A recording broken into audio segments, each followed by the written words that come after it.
그래서 이제 실적에 대한 재료가 끝난 상태인데, 지금 이제 학습 효과에 빠지지 말라는 것은 전쟁 이슈가 이상하게 개장 전에 꼭 그래요. 무슨 세력들이 장난치는 것도 아니고 개장 전에 꼭 뉴스를 터뜨려가지고 시장을 급격하게 밀어내버린단 말이죠. 근데 이제 그 뒤에 급격하게 급락한 뒤에 주가가 회복을 해버리니까 이 사람들이 어떤 생각하냐면, 이게 눌리면 사야겠구나라는 생각하죠. 저도 그렇게 생각할 것 같은데, 이제 그 생각을 조금 이제 빼야 될 것 같아요. 네, 안녕하십니까. 파생왕 송대표입니다. 2024년도 11월 21일 목요일 현재 시간 11시 23분 지나고 있습니다. 자, 오늘 시장 이야기 함께 풀어보도록 하겠습니다. 먼저 새벽에 마감했던 뉴욕 증시 설명드리면서 오늘장 시작해 보겠습니다. 오늘 아침이죠. 이제 썸머타임이 끝나가지고 이래저래 피곤합니다. 네, 저도 썸머타임이 할 때가 좀 좋았던 것 같은데, 썸머타임이 끝나니까 개장 시간이 일단 11시 반에 시작하고 10시 반에 시작하고 1시간이 1시간이 무슨 차이가 있겠냐 하겠지만, 사실 그 1시간 동안 변동성이 조금 늦게 나오고 일찍 나오고가 결정 나니까 매매에 있어서 좀 중요한데, 여하튼 이제 적응을 해야겠죠. 그래서 지금 11시 반에 시작했고 조금 전에 마감이 됐는데, 일단 다우지수는 전장 대비해서 139포인트 0.32%가 상승했습니다. 43,408포인트에서 상승 마감했고요. 나스닥은 0.11%, S&P 500은 보합에서 마감이 됐습니다. 차트의 모양을 보시면 아래 꼬리가 굉장히 길게 있는 게 보일 텐데요. 지금 전쟁 관련된 이슈가 사실 이 음모론, 이 투자하는 사람들한테 음모론이 없을래야 없을 수가 없는 내용이죠. 음모론은 항상 있을 수밖에 없는 내용인데, 공교롭게도 이 거래일 연속 개장하기 전에 우크라이나와 러시아의 미사일 문제가 계속 나오면서 시장이 개장 전에 계속 급락하는 모습을 보여줍니다. 그리고 급락을 하고 나서 빠르게 다시 한번 땡겨 올리면서 회복하는 모습들도 보여주고, 그래서 양 이틀간 동일한 패턴 속에서 시장이 전개되고 있습니다. 그저께는 미국발, 어제는 영국발을 쏘면서 계속해서 이 압박을 하다 보니까, 러시아의 푸틴이 성격 아시죠?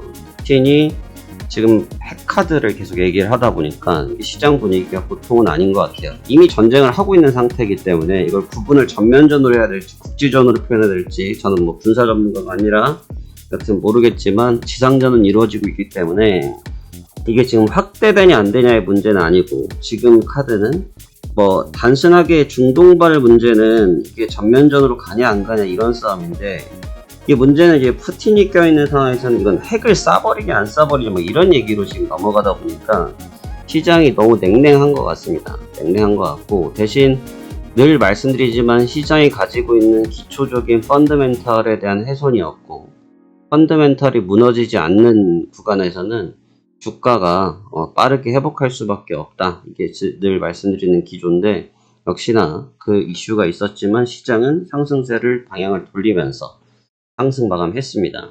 그럼에도 불구하고 주가의 분위기는 지금 좋지 못한 상태인데, 이 역시도 이미 우리가 많이 말씀 나눴고 앞서서도 설명드렸지만 엔비디아입니다. 엔비디아인데 사실 참 못됐죠. 네, 엔비디아가 못된 게 아니라 시장이 못된 거예요. 왜 못됐냐면, 실적 발표하기 직전에 엔비디아에 대한 실적 기대감으로 주가를 급등을 시키더니 오늘 장 마감한 이후에 실적 발표가 나왔는데 실적이 아주 객관적으로 보면 나쁘지가 않아요.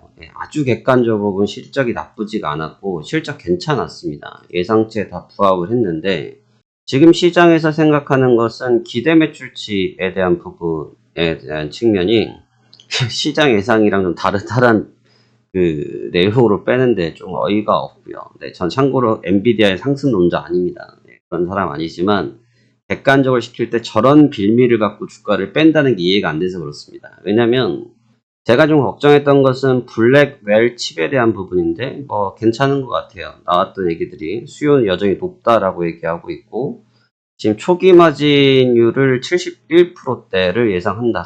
마진율 71%는 여러분 땅 짚고 헤엄쳐도 나오지 않는 그 이익률인데, 역시 엔비디아 이 마진율이 71%. 근데 그게 조금 부족하다라는 얘기. 근데 그 부분은 이제 시스템을 처음에 도입하고 있던 과정이고 R&D를 하기 때문에 당연한 부분인데 시장 사람들의 기대감이 얼마나 높은지 알 수 있습니다. 블랙엘 칩이 마진율이 100%가 나와야 만족할까요? 참 욕심이 끝이 없죠. 근데 저 정도 마진율이면 어느 세상을 가도 저 마진 나오는 곳은 없습니다. 굉장히 큰 마진이기 때문에 큰 문제는 아닌데 그냥 시장은 저 내용을 빌미를 삼아서 끌어내리고 있어요. 끌어내리고 있고 하지만 이제 끌어내린다는 표현보다는 제가 일전에 설명드렸던 것처럼 뭐다 그냥 재료 소진에 의한 조정이다라고 보시는 게 좀 더 합리적인 것 같습니다. 그래서 재료가 소진됨으로써 나타나는 조정이다 이렇게 평가하시면 될 것 같고요. 분위기는 전반적으로 무난했습니다. 네, 무난했고 하지만 지금 시간에 거래에서 분위기가 좋지 못하기 때문에 오늘 저녁을 장담할 수는 없는 상태다 이렇게 표현됩니다.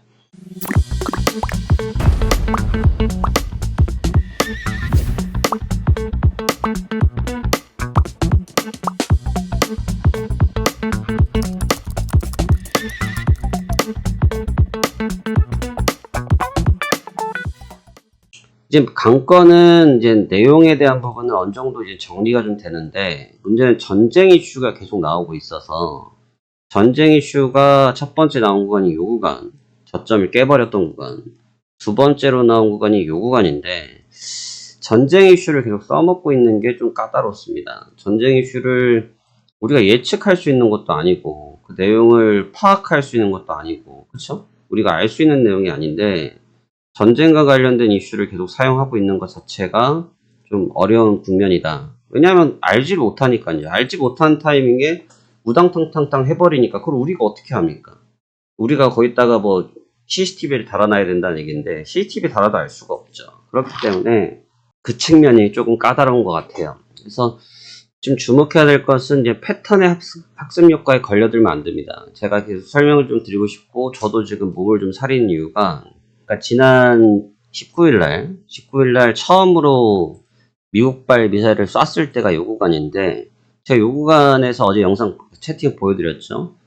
전쟁 이슈를 따라갈 필요는 없다. 전쟁 이슈를 따라가는 것 자체는 좀 무리가 있다라는 설명을 드렸고 제가 여기까지 끌어올려서 마무리를 쳤어요.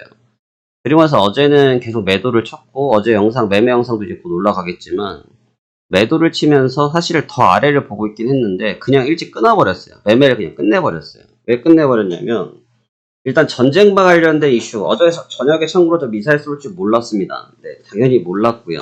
이 미사일이 떨어졌더라고요. 시장 보고 있는데 갑자기 빠지기를 봤더니 미사일이 있던데 근데 이제 저는 이제 시장에서 손을 뗐던 이유가 엔비디아 때문에 매매를 좀 안 보려고 했어요. 왜냐면 엔비디아의 내용이 너무 뻔해서 실적은 예상치에서 크게 벗어나지 않더라고요. 저쪽 기업들이. 그리고 실적에 대해서 말씀을 드리면 이게 우리 실적이 1, 2, 3, 4를 내잖아요. 1, 2, 3, 4를 내는데 근데 업종별로 보면 예를 들어 가지고 햄버거를 파는 맥도날드가 있어요. 식음료 사업을 하는 맥도날드가 있단 말이죠.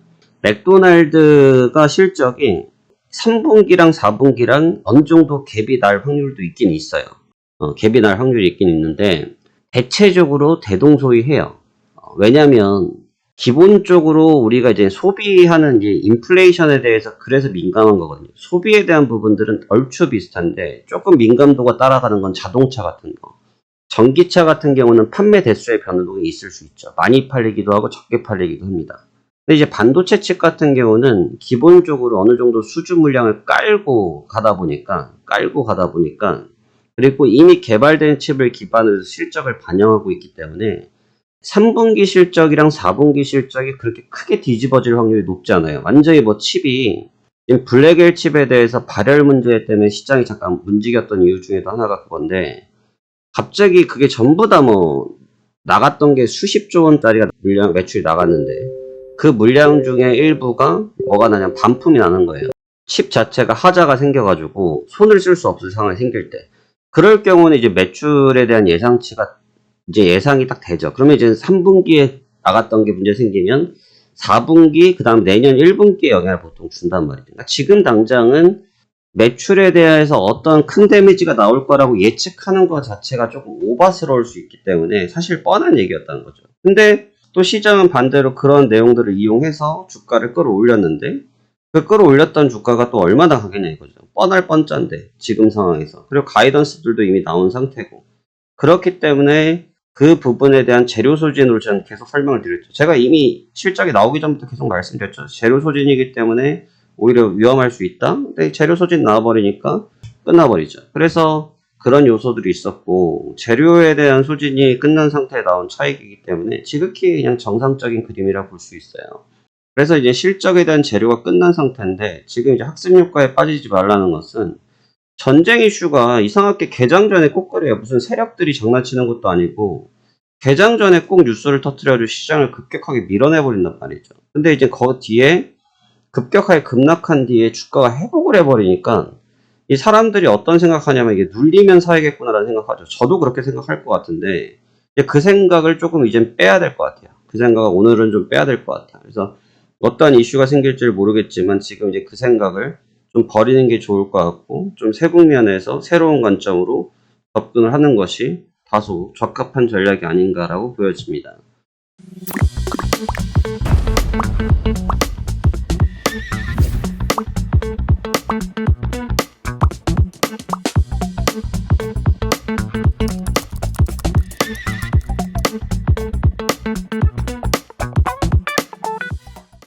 전쟁발은 진짜 예상이 불가능하기 때문에 우리가 이제 큰 마디의 개념으로 접근한 게 나아요. 이 이슈가 계속 이틀 동안 생겼기 때문에 이 얘기를 깊게 안 해드릴 수가 없는 게 예를 들어서 내가 매매를 하고 있다 보면 어느 순간 나도 모르게 그 상황에 빨려 들어갈 수 있거든요. 빨려 들어간다고 내가 포지션이 있는 상태에서 갑자기 그 이슈가 생겨서 내가 포지션이 물리는 경우가 생길 수도 있단 말이죠. 그럴 때는 그냥 막연하게 지금 패턴을 기억하기보다는 그냥 큰 마디를 잡아놓고 저점이 깨지면 털겠다. 아니면 고점을 뚫면 털겠다. 이런 생각의 기준점을 좀 잡는 게 좋을 것 같아요. 그래서 현재는 직전에 있었던 요 저점 라인들, 직전에 있었던 고점 라인들이 뚫리면 흐름을 좀 바뀐다고 생각하고 중립 이후에 방향성을 다시 잡겠다. 이 관점이 아주 유리하게 전 평가를 하고 있고 오늘 약간의 지금 하방 압력이 걸려 있기 때문에 반등 기조보다는 좀 매도 기조가 다소 유리하지 않을까라고 보여지는데 그거는 저도 오후장을 좀 봐야 될 것 같아요. 그래서 오늘은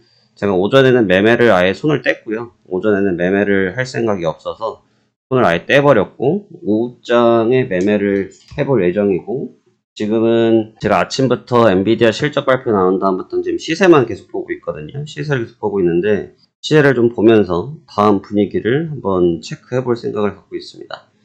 자, 그러면 오늘도 여러분들 좋은 의견 가지시고 잘 접근하셨으면 좋겠고요.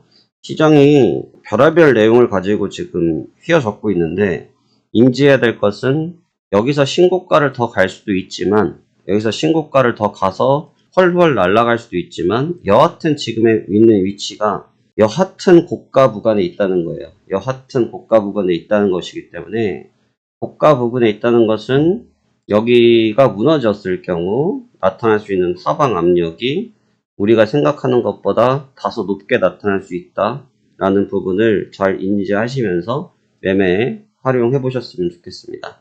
자, 좋습니다. 그럼 오늘 시황은 여기까지 전달해 드리도록 하겠고 실적 재료는 오늘 저녁까지는 이어질 것 같아요. 엔비디아 오늘 저녁까지 조금 주의하시면서 시장 풀어보시도록 하겠습니다. 감사합니다. 화생왕 송 대표였습니다.